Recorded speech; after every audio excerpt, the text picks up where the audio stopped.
Maharashtra police में एक हवलदार होता है जिसका नाम होता है सिद्धार्थ गजभिये। दरअसल उसकी अपने गांव में जमीन होती है और उस जमीन को लेकर गांव के ही दबंग लोगों से उसका विवाद हो जाता है। उन दबंगों ने उस हवलदार को खूब पीटा।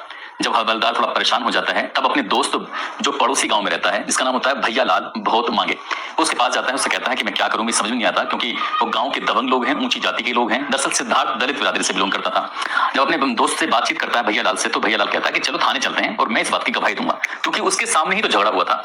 अब जाकर ये थाने में तहरीर दी जाती है और तहरीर 15 लोगों के खिलाफ दी जाती है। पुलिस ने दबिश दी और दबिश देने के बाद उनमें से 12 को गिरफ्तार कर लिया। गिरफ्तार तो कर लिया, लेकिन अब धीरे धीरे जैसे जैसे आगे वक्त बढ़ रहा था वैसे वैसे सिद्धार्थ यानी कि हवलदार का जो दोस्त था जिसका नाम भैया लाल बहुत मांगे होता है, उस पर लगातार दबाव पड़ रहा था कि तुम अपनी गवाही को खत्म करो, तोड़ दो, और नहीं तो फिर तुम्हारे साथ अच्छा नहीं होगा। क्योंकि वो हवलदार था तो उससे सीधे लड़ने की सामर्थ्य नहीं थी, ताकत नहीं थी, इसलिए पड़ोसी गांव का जो व्यक्ति होता है, गवाह होता है, उसको तोड़ने की लगातार कोशिश कर रहे थे, लेकिन वो नहीं टूटता है। ऐसे धीरे धीरे करके वक्त गुजर जाता है और इसी बीच में उन लोगों को जमानत मिल जाती है। जब ये जमानत से छूट कर आते हैं तो एक ऐसी वारदात को अंजाम देते हैं, इस वारदात की गूंज पूरे इंडिया के अंदर फैल जाती है। न केवल इंडिया के अंदर बल्कि जहां जहां तक भी देश विदेश की मीडिया ने भी इस घटना को बहुत अच्छी तरह से कवरेज किया था। लेकिन वो कवरेज तब किया था जब इस घटना के लगभग 60 दिन बीत जाते हैं। लोग सड़कों पर उतरते हैं, हंगामा होता है और ऐसे भी बताया जाता है कि इस हंगामे के बीच कई लोगों की मौत भी हो जाती है। आखिरकार ऐसी वो क्या घटना थी जिस घटना की गूंज पूरे महाराष्ट्र, पूरे इंडिया के अंदर फैल जाती है। आज कहानी उस पूरे मामले की जिससे क्या आज भी लोग शायद उस घटना को याद करके सिहर उठते हैं। आज की जो सच्ची घटना मैं आपको सुनाने जा रहा हूं, ये सच्ची घटना है महाराष्ट्र प्रदेश का एक जिला है भंडारा और उसी की ही एक तहसील लगती है मोहाड़ी। दरअसल मोहाड़ी तहसील क्षेत्र का एक गांव लगता है खैरलौंजी। बात कर रहा हूं 29 सितंबर 2006 की शाम लगभग 6 बजे के आसपास।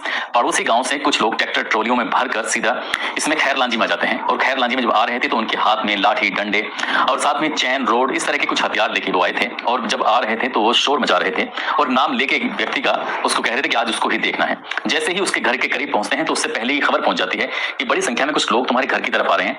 अब वो मौका देखते ही वहां से भाग जाता है। अब उस व्यक्ति का जो नाम होता है भैया लाल बहुत मांगे, वो तो मौका पाते यहाँ से भाग जाता है, लेकिन घर में उसकी पत्नी होती है जिसका नाम सुरेखा बहुत मांगे होता है। उसकी एक बेटी होती है 17 साल की, जिसका नाम प्रियंका होता है। एक बेटा 19 साल का रोशन और एक बेटा 21 साल का सुधीर। घर में अब 4 सदस्य मौजूद थे। जो घर का मुखिया था वो मौका पाते वहां से भागने में कामयाब हो जाता है, ये सोचकर कि इनकी दुश्मनी या इनकी नाराजगी तो मुझसे हो सकती है, लेकिन परिवार से क्या होगी। अब उन लोगों को इतना गुस्सा था, वो ऊंची जाति के और दबंग व्यक्ति थे। ये दलित का परिवार था। लगभग 150 परिवार, 150 घर इस गांव में थे और 150 घरों में महज 3 या 4 ही घर ऐसे थे जहां पर दलित रहा करते थे। अब कुछ हंगामा बढ़ रहा था। बताया जाता है कि लगभग 50 लोग थे जिनके हाथों में ये लाठी, डंडे, चैन और कई तरह की चीजें थी।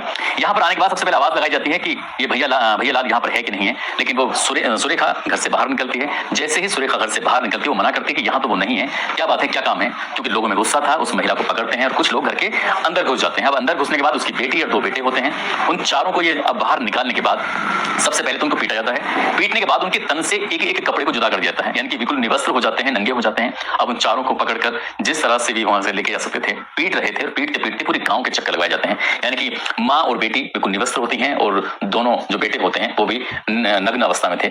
इनको लेके जाते हैं, वो रो रहे थे, बिलख रहे थे, चीख रहे थे और अपनी जिंदगी की दुहाई मांग रहे थे। माँ अपनी बेटी के लिए और बेटी अपनी माँ के लिए और बेटे अपनी माँ और बहन दोनों के लिए। लगातार वो रो रो के गिड़गिड़ा रहे थे, लेकिन जितने भी वो लोग थे दबंग प्रवृत्ति के, उन पर इस बातों का, उन चीखने का, उन चिल्लाने का कोई असर नहीं हो रहा था और वो अपनी मन मर्जी कर रहे थे। हद तब हो जाती है जब इन्होंने माँ बेटी का बलात्कार करना शुरू कर दिया। कई लोगों ने बलात्कार किया।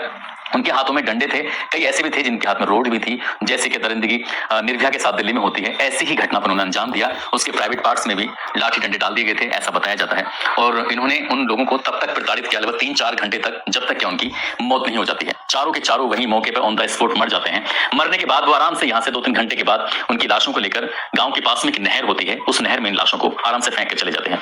अब जो भैया लाल होता है उसे ये पता था कि उसके परिवार के साथ कोई वारदात हो चुकी है, उसके पास खबर पहुंच चुकी है। अगर वो भी मौके पर होता तो शायद लोग उसे भी मार डालते, इसलिए वो डर की वजह से 29 सितंबर 2006 की यह घटना थी। वो डर की वजह से रात को घर पे वापस नहीं आता है। अगला दिन 30 तारीख आती है तो 30 तारीख को भी वापस नहीं आता है और एक दिन और बीत जाता है, यानी कि 1 अक्टूबर आ जाता है। वो परेशान हो जाता है कि आखिरकार करे तो क्या करे। फिर कुछ और जो लोग थे परिवार के रिश्तेदार के, उन लोगों ने कहा कि तुम हिम्मत जुटाओ और हिम्मत जुटाने के बाद तुम्हें थाने जाना चाहिए, अपनी कहानी बयां करनी चाहिए। अगर तुम अपनी कहानी बयां नहीं करोगे तो शायद तुम्हें कभी इंसाफ नहीं मिल पाएगा।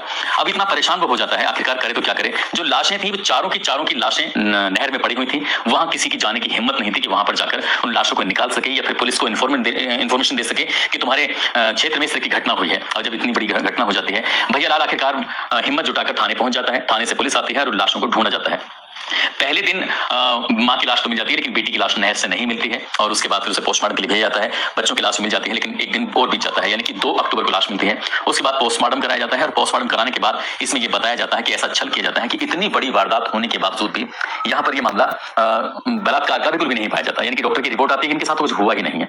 अब वो व्यक्ति जो चश्मदीद होते हैं, गांव के लोग होते हैं, उन्होंने अपनी आंखों से जो दृश्य देखा था, रिपोर्ट ऐसे बताते हैं कि बिल्कुल उसकी उलट होती है। भैयालाल को लगता है कि इंसाफ तो यहाँ मिलने वाला है नहीं, लेकिन उसने हिम्मत करी। हिम्मत करने के बाद फिर से पुलिस के पास जाता है, कहता है कि मैं चाहता हूं कि इसका एक बार फिर से पोस्टमार्टम होना चाहिए। यानी कि वो 2 तारीख को पहले पोस्टमार्टम होता है, फिर 6 अक्टूबर को पोस्टमार्टम कराया जाता है। तब तक जो बॉडियां थी वो पूरी तरह से फूल चुकी थी, इसलिए डॉक्टरों ने कहा कि अब शायद सफलता नहीं मिलेगी, ये पता नहीं चल पाएगा कि इनके साथ ऐसा कुछ हुआ है या नहीं हुआ है। बलात्कार की वाली बात जो थी वो कहीं ना कहीं दब जाती है और इस बीच में ये मामला एक अखबार को छोड़कर कोई अखबार इस मामले की रिपोर्टिंग ही नहीं कर रहा था। यानी कि पुलिस न केवल गांव वालों ने इस मैटर को दबाया, बल्कि पुलिस ने भी इस मामले में कोई ज्यादा प्रमुखता नहीं दिखाई और ये मामला ऐसे ही ठंडे बस्ते में पड़ा रहता है। धीरे धीरे करके आगे वक्त बढ़ने लगता है और एक अखबार था जो लगातार इस मामले की रिपोर्टिंग कर रहा था। उस अखबार ने हिम्मत जुटाई, हिम्मत जुटाते हुए जब लगातार अखबार की रिपोर्टिंग कर रहा था, रिपोर्टिंग करते करते ये रिपोर्ट पहुंच जाती है टाइम्स ऑफ इंडिया के रिपोर्टर के पास। अब टाइम्स ऑफ इंडिया के रिपोर्टर ने इस घटना को सिलसिलेवार तरीके से पूरी घटनाक्रम क्या था, कैसे हुआ था, पूरे मामले को जानने के बाद जब इसकी रिपोर्टिंग की है तो ये रिपोर्ट पूरे इंडिया लेवल पर प्रकाशित होती है। इसके बाद इंडियन एक्सप्रेस हो, द हिंदू हो, इकोनॉमिक टाइम्स हो,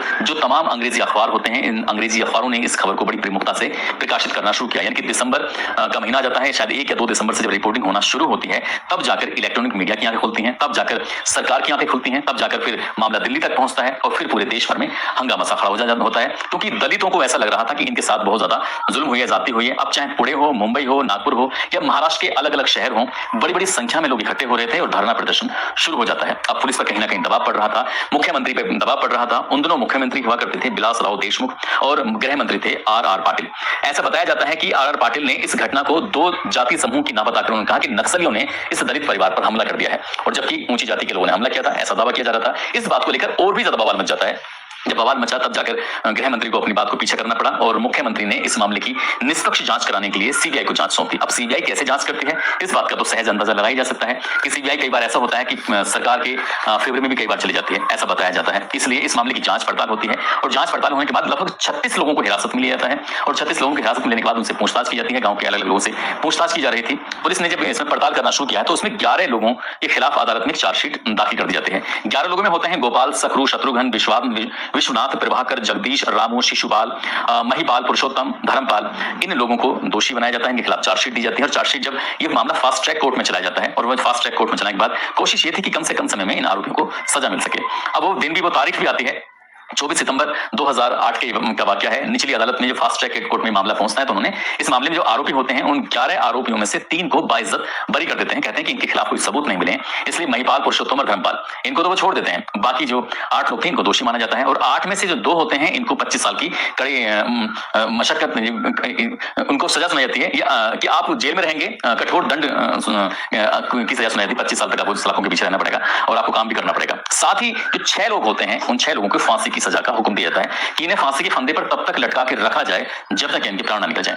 अब ये मामला फिर यहां से हाईकोर्ट, बॉम्बे हाईकोर्ट में पहुंच जाता है। बॉम्बे हाईकोर्ट में पहुंचने के बाद दोनों ही पक्षों ने अपनी अपनी दलील रखी थी। निचली अदालत में जो एक पक्ष, जो पीड़ित परिवार था, उसने कहा बार बार कि इनका सामूहिक रूप से बलात्कार किया गया है, ये बड़ी संख्या में लोग घर पे आए थे, पूरी कहानी बयां की गई, लेकिन अदालत ने कहा कि इसके लिए पर्याप्त सबूत नहीं है, डॉक्टरों की रिपोर्ट नहीं है, पीएम रिपोर्ट भी यही कहती है। इसलिए जैसा रिपोर्ट कहती है, जैसे सबूत कहते हैं, अदालत सबूतों के आधार पर चलती है, दलीलों या वैसे नहीं चलती। तो इसलिए वो जो पीड़ित होता है भैयालाल, तो भैयालाल बेचारा कोशिश भी करता है लेकिन उसको उतनी सफलता नहीं मिल पाती। आखिरकार वो बॉम्बे हाईकोर्ट में जाकर अपील करता है और बॉम्बे हाईकोर्ट में जब अपील की जाती है तो पता चलता है कि जिन 6 लोगों को फांसी की सजा सुनाई गई थी उनका ये पलट ये केस जो था, सजा जो थी उसको पलट दिया जाता है। यानी कि अब उनको फांसी की सजा न करके उनको भी 25 साल की सजा सुनाई जाती है और वो कठोर कारावास होता है। कठोर कारावास में उसे बहुत सारा काम भी करना पड़ सकता है और शायद इन्हें 25 साल तक शायद उन्हें जमानत नहीं मिलेगी, कुछ ऐसा भी बताया जाता है। लेकिन मामला फिर सुप्रीम कोर्ट जाता है और सुप्रीम कोर्ट में जाने के बाद ये मामला अब आज तक भी ऐसा बताया जाता है कि लंबित पड़ा हुआ है। लेकिन 20 जनवरी 2017 का ये वाकया है। भैयालाल बहुत मांग की तबीयत अचानक बिगड़ जाती है और तबीयत कुछ इतनी बिगड़ती है, जो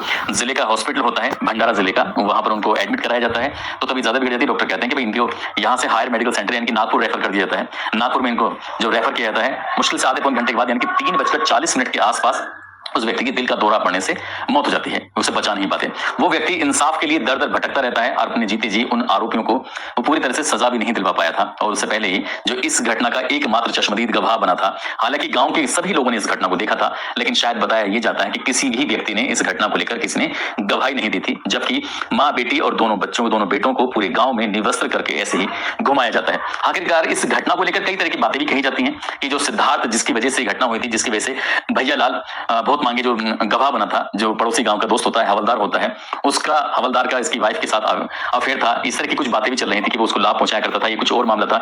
इसी बात को लेकर गांव के लोग, जो पड़ोसी गांव के लोग थे, इसे बर्दाश्त नहीं कर पा रहे थे, तो इस वजह से। लेकिन असल में जो रिपोर्ट कहती है, जो मीडिया की रिपोर्ट बताती है या फिर अन्य रिपोर्ट जो है, वो ये बताती है कि जो हवलदार का पड़ोसी गांव का रहने वाला था, उसका जो जमीन को लेकर झगड़ा था दबंगों से, उस वाले मामले में इस भैया लाल ने शिकायत को गवाह बना था। गवाह बनने की वजह से ही उसे ये बदला लिया गया था और बात इतनी लंबी पहुंच जाती है जिससे कि पूरे देश भर में बवाल मच जाता है। दोस्तों, इस पूरे घटनाक्रम को सुनाने का उद्देश्य किसी को परेशान करना नहीं है, किसी का दिल दुखाना नहीं है, बल्कि आपको जागरूक करना है, आपको सचेत करना है। आप सब लोग अपना ख्याल रखें, सुरक्षित रहें। जय हिंद, जय भारत।